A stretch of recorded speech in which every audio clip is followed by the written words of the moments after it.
अस्सलाम वालेकुम student, my name is ज़ीना हबीब। और आज जो है हम वाइटल बुक, जिसे आपको नज़र आ रहा होगा, ये एडिटर्स गाइड वाइटल बुक है जो कि पंजाब की है, लेकिन वैसे सिंध वाले भी इसे यूज़ करते हैं फॉर बेटर प्रिपरेशन। ठीक है, क्योंकि इसमें बहुत ज़्यादा ट्रिकी MCQs होते हैं, बहुत ही मुश्किल कह लें आप। ठीक है, और सिंध वालों के लिए तो मुश्किल ही कहना चाहिए, क्योंकि इसमें कुछ ऐसी बातें भी होती हैं जो कि हमारी सिंध टेक्स्ट बुक से कुछ बातें होती हैं जो कि आउट होती हैं, लेकिन वो बातें आप किस तरह कवर कर पाएंगे अगर आप जो है हर चैप्टर, इस वाइटल बुक में हर चैप्टर के स्टार्ट में MCQ स्टार्ट होने से पहले जो है इन्होंने एक इंट्रोडक्शन दिया होता है, जो इम्पोर्टेंट पॉइंट्स होते हैं वो इसमें लिखे हुए होते हैं। सो आप उसको एक दफ़ा पढ़ लिया करें और उसके बाद फिर आपको इसके MCQ सॉल्व करने में कोई मुश्किल नहीं होगी। ठीक है, ये जो है आज मैं यही पढ़ाने जा रही हूँ वाइटल का। आज अब से मैंने यही कहा है कि वाइटल के जो MCQs है वो मैं चैप्टर वाइज पढ़ाऊँगी और उसके जो इम्पोर्टेंट्स लाइंस हैं वो आपको समझाऊँगी। ठीक है, ये वाइटल डिटेल्स गाइड है और मैं आपको बताऊँगी जो मैंने लेक्चर दिया था फंडामेंटल कॉन्सेप्ट का, उसी के मैं इंपॉर्टेंट पॉइंट्स डिस्कस करूँगी और बहुत ही जल्दी मैं डिस्कस करूँगी, क्योंकि वो सारी बातें जो मैंने आपको बताया हुआ कि ये MCQs आ सकती हैं, वो तमाम बातें आप ऐसे कह लें जैसे वो मुझसे नोट करके उन्होंने वाइटल की बुक में लिख दिया है। मैंने आज सुबह देखा और जब मैंने खोला मैंने कहा ये करवाऊँगी अब मैं चैप्टर वाइज, लेकिन जब मैंने देखा तो उसमें वही बातें लिखी हुई हैं। इस वजह से ज़्यादा टाइम नहीं लेंगे हम इस पर। ठीक है, क्योंकि हमें टाइम जो हमारे पास कम है, हमें ज़्यादा से ज़्यादा इसको कवर अप करना पड़ेगा कोर्स को। ठीक है, इस टाइम में मैं आपको दिखा दूँ कि ये पहले मैं ये थोड़ा फोकस कर दूँ इस पर।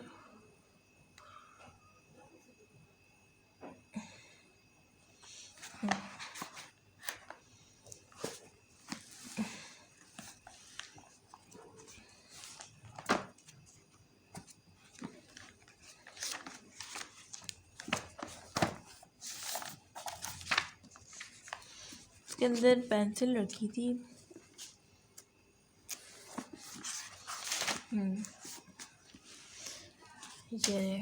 ये MCQs भी इंशाल्लाह मैं आपको कराऊंगी। ठीक है, क्योंकि ये इस तरह के MCQs है कि आप शायद खुद ना कर पाएँ, क्योंकि बहुत ट्रिकी किस्म के।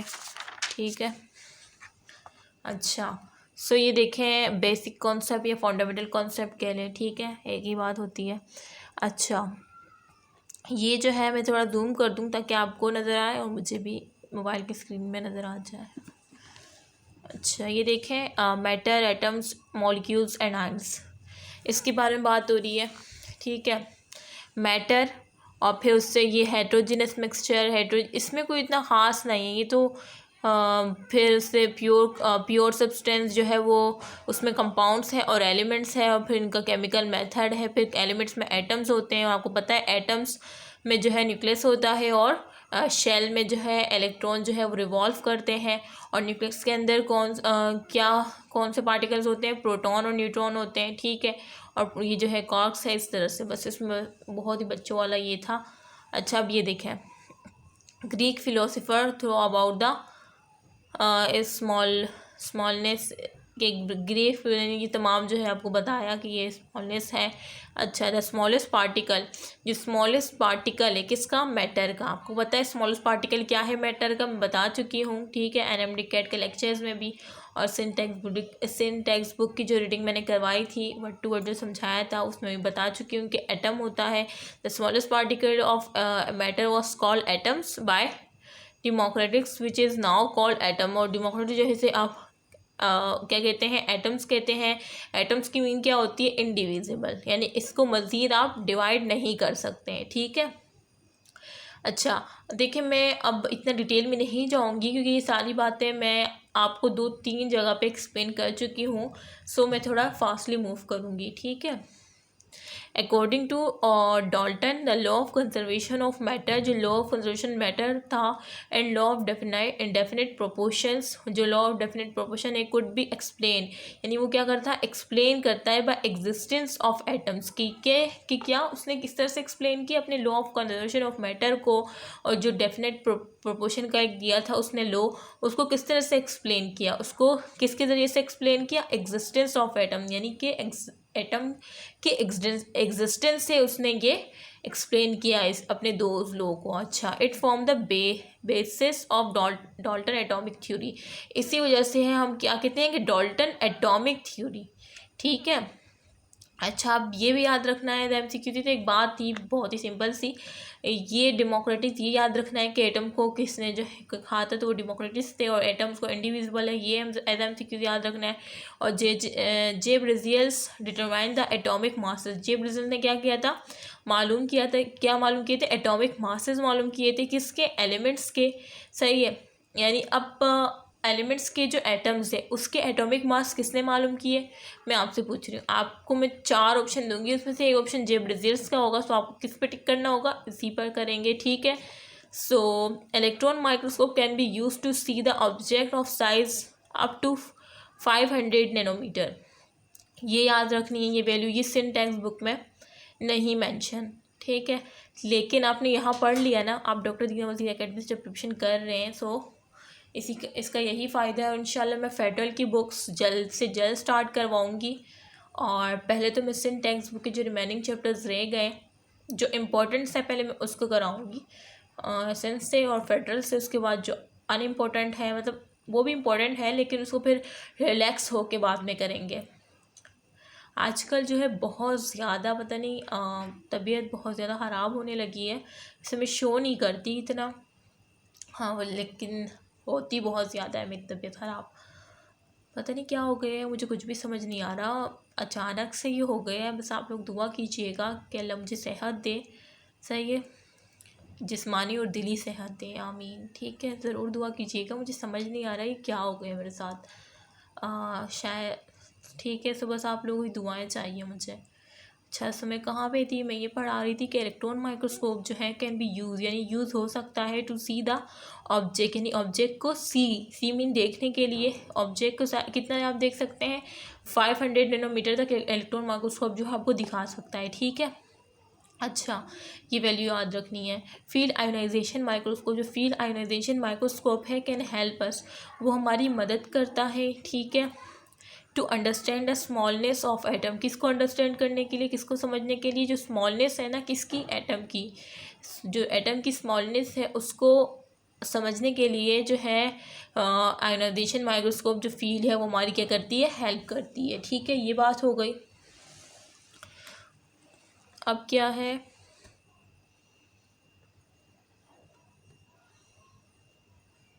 To the diameter of the atom of the diameter जो है ना, अब इधर एटम के डायमीटर की बात हो रही है कि जो एटम का डायमीटर है, ठीक है, एटम का जो डायमीटर है is of order of 0.2 nanometer, 0.2 nanometer है। सही बात याद रखनी है, व्हेन 1 नैनोमीटर जो है (-9 मीटर के बराबर होता है, ये तो आपको पता है, लेकिन बस आपको ये याद रखना है कि डायमीटर ऑफ एटम कितना है, 0.2 नैनोमीटर। ठीक है। अच्छा, द मास ऑफ एटम, जो मास जो है ना एटम्स का, उसकी रेंज कहाँ से कहाँ तक है, ये बात याद रखनी है, (-27) (-25) टू (-27) kg। ठीक है, और ये भी मैं आपको बता चुकी हूँ, अब आपको याद आ रहा होगा, जो जिसने NMD कैट के मेरे लेक्चर्स लिए होंगे उसको पता होगा कि 1 AMU मैंने क्या बताया था, 1.66 (-27) kg। ठीक है, यूनिट ज़रूर देख लीजिए करें, क्योंकि वो यूनिट्स पे मैंने MCQ भी सॉल्व करवाए थे इसके। अब kg है ना, ये (-27) है, kg को ग्राम में करना है, तो आप 1000 से मल्टीप्लाई करेंगे, 1000 में कितने ज़ीरो होते हैं, 3 ज़ीरो होते हैं, तो +3, तो माइनस प्लस माइनस तो क्या आएगा, माइनस होके 24 ग्राम आ जाएगा। ठीक है, वैल्यू वही रही। और फिर इसको मिलीग्राम में करने के लिए 1 ग्राम में 1000 मिलीग्राम होते हैं, 1000 मिलीग्राम होते हैं, फिर +3 से माइनस करके -21 मिलीग्राम आएगा, वैल्यू यही रहेगी। ठीक है, सो ये जो है मैंने बताया हुआ है, जिसने वो लेक्चर अटेंड नहीं किया जाके वो देखें। ठीक है। अच्छा, अब है नेक्स्ट जो है हमारा वो molecule, the smallest unit of an element. Smallest क्या है, ये यूनिट है किसका, एलिमेंट्स का, कंपाउंड्स का, ठीक है, जो कि क्या एग्जिस्ट करता है इंडिपेंडेंटली, मीन आज़ादाना, ठीक है। ये एलिमेंट का ऐसा यूनिट है स्मॉलेस्ट, या कह ले कि कंपाउंड का ऐसा स्मॉलेस्ट यूनिट है जो कि क्या करता है, एग्जिस्ट करता है इंडिपेंडेंटली, आज़ादाना पाया जाता है, ठीक है। मॉलिक्यूल है various type on the basis of, यानी मॉलिक्यूल जो है मुख्तलिफ़ किस्म के होते हैं ऑन द बेसिस किस पर, नंबर ऑफ एटम्स, ठीक है। मोनो एटॉमिक है ना, ब्लर हो रही है इमेज, नहीं ये बुक में ही इस तरह लिखा हुआ है ना, तो आपको ऐसे लग रहा है जैसे इमेज ब्लर है। ये बुक में इन्होंने बहुत छोटा करके लिखा हुआ है, लेकिन मैं आपको बता रही हूँ, ठीक है, आप नोट कर लीजिएगा। नंबर ऑफ एटम्स का कॉलम, ये टाइप्स ऑफ एटम्स का कॉलम है, ये साइज ऑफ मॉलिक्यूल का है। अब मोनो एटॉमिक में ये सब मोनो नज़र आ रहे, डाई में हाइड्रोजन 2 ऑक्सीजन 2, ट्राई में और कार्बन डाइऑक्साइड है ना, कार्बन 1 और ऑक्सीजन 2, तो 3 हो गए, ऑक्सीजन 3, ये ओजोन है। पॉलीएटॉमिक में मतलब मुख्तलिफ़ किस्म के कंपाउंड्स में तो 6-7 है, इस तरह से ग्लूकोज है। अच्छा होमो, ये सब होमो न्यूक्लियर है, मीन इनका न्यूक्लियर जो है वो एक है, मतलब हाइड्रोजन मतलब एक जैसे है, हाइड्रोजन से बॉन्ड बना रहा है, क्लोरीन से, आयोडीन से, इस वजह से होमो एटॉमिक, ये होमो एटॉमिक है, ठीक है। अच्छा यानी इनका एटॉमिक जो है वो सेम है, होमो मीन सेम, और न्यूक्लियर इनका ये हेट्रोन्यूक्लियर है ना, जैसे ये होमो था सेम था, ये मुख्तलिफ है, तो ये हेट्रोन्यूक्लियर है, और ये हेट्रो एटॉमिक होगा, जैसे ये सेम थे होमो थे और ये मुख्तलिफ है, तो ये हीट्रो मीन मतलब मुख्तलिफ जो है होते। अच्छा साइज़ ऑफ मॉलिक्यूल देखें, ये मोनो मॉलिक्यूल्स है, तो मुझे मोबाइल की स्क्रीन में नज़र नहीं आ रहा, मैं तो मोबाइल की स्क्रीन से ही देखती हूँ। अच्छा और सिंपल मॉलिक्यूल है, ये मैक्रो मॉलिक्यूल है। अब वो कहता है, आपको तो पता ही है मेडिकल के स्टूडेंट को कि haemoglobin is a macro molecule जो कि प्रोटीन से बना होता है। ये इसका शायद लेक्चर भी बना चुकी हूँ, आप प्लेलिस्ट पे जाके जो है बायोलॉजिकल मॉलिक्यूल्स का देखेगा प्रोटीन की टाइप्स में, ठीक है। अच्छा क्वाटरनरी टाइप्स में आता है ये। अच्छा पॉलीमर है डायमंड, बस इसमें इतना कुछ खास याद करने की ज़रूरत नहीं है, लेकिन ये बॉक्स आ गए थे तो मैं पढ़ा लिया, क्योंकि बस स्टूडेंट यही कहते हैं कि मैम आपने ये क्यों छोड़ दिया, या इसमें कोई ऐसी इंपॉर्टेंट चीज़, इस वजह से पढ़ा लेती हूँ मैं। हेमोग्लोबिन जो है मैक्रोमोलिक्यूल है, इज़ अ ब्लड प्रोटीन, वही जो मैंने बताया था। The positive ion is produce, positive ion जो है प्रोड्यूस होता है when species loses N electron और इलेक्ट्रॉन्स। ये कह रहे हैं कि पॉजिटिव आयन कब प्रोड्यूस होता है, ये तो एक सिंपल सी बात है, पॉजिटिव आयन कब प्रोड्यूस होता है, जब इलेक्ट्रॉन रिमूव होता है ना। सो जब इलेक्ट्रॉन रिमूव होता है या लॉस हो जाता है, सो उस एटम पर कौन सा चार्ज आता है, पॉजिटिव, और जब इलेक्ट्रॉन गेन होता है, ठीक है, सो कौन सा चार्ज आता है, negative. Negative ion is produce when species gain an electron और इलेक्ट्रॉन्स, ठीक है। The size of negative ion, जो साइज है ना नेगेटिव आयन का, are mostly greater than the neutral atom. जो साइज है किसका, नेगेटिव आयन का, वो मोस्टली क्या होता है, ग्रेटर होता है किससे, जो न्यूट्रल एटम है ना जिस पे कोई चार्ज नहीं है, उससे ग्रेटर होता है किसका साइज, नेगेटिव आयन का। क्यों, क्योंकि वो एक इलेक्ट्रॉन को गेन कर लेता है, ठीक है, जिसकी वजह से उसका साइज क्या हो जाता है, ग्रेटर हो जाता है किससे, न्यूट्रल एटम से, ठीक है। जबकि पॉजिटिव आयन का क्या होता है, छोटा हो जाता है, क्योंकि वो इलेक्ट्रॉन को लॉस कर देता है। When the size of positive ion are smaller than the neutral atom. ये MCQ बातें पूछी जा सकती हैं। अच्छा अब है greater the amount of the positive charge on a cation smaller its size than the neutral atom. ये कह रहे हैं greater the amount of positive charge, ज़्यादा पॉजिटिव चार्ज होगी कैटन की smaller size than the neutral atom. वही बात होती है कि स्मॉलर होगा साइज में, greater the amount of negative charge हो ना, in greater the size of the neutral atom, यानी वो ग्रेटर होगी साइज। वही बात दोबारा से इन्होंने एक जगह कर दी है। R radical cation is called molecule, जो रेडिकल कैशन है उसको मॉलिक्यूलर आयन कहते हैं। अच्छा फिर ये क्या है, ये रिलेटिव मास का आ गया हमारे पास,